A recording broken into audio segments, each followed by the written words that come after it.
Hey Church fam, welcome back to another episode with Edge. Today we are going to talk about Baba Harare. Vochinja Zita from Baba Harare to a gospel name. But Ivo pane zvavakambotaura before pavakatanga ivo kuimba gospel. Pane mashoko avakambotaura vachiti ivo aiwa inini ndichiri kunzi Baba Harare, zita rangu harisati rachinja, asi muzuva rapfuura vakati ivo aiwa loading kuchinja zita pavachabuditsa rimwe album My Testimony, rinonzi My Testimony, vachachinja zita rakuenderana nezvekuimba gospel. Vanzwirei vachizvitaura. Takuimba zvekurumbidza musiki, zita rakutonzi Baba Harare harisati rachinja.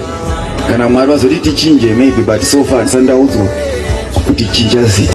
Ndinovimba mazvinzwira mhuri yeZimbabwe zvavakanga vambotaura vachibva ivo mukutendeuka vachigera rasta vachiimba gospel, but now zvinhu zvachinja. Vakuti vazvigoni kuti ndirambe ndichinzi Baba Harare, asi comment section iri kuti mukuru munenge marasika because maakutobvisa brand ramamagadzira zvakanaka. Asi vamwe vari kuti kuteera Mwari hakuzi nyore. Zvinhu zvakawanda zvamuchasangana nazvo, zvinhu zvakawanda zvamuchaita madecisions zvokuti nyika ichakushorai, nyika ichashaya kuti zvafamba sei, zviri zvaMwari.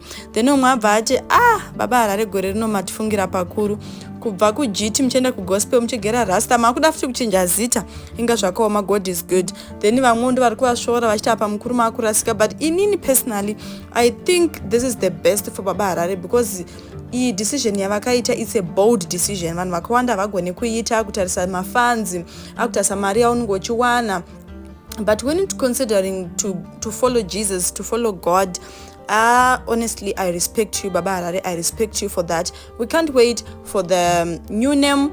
We hope people they are going to love it, and we hope we are all going to love it as well.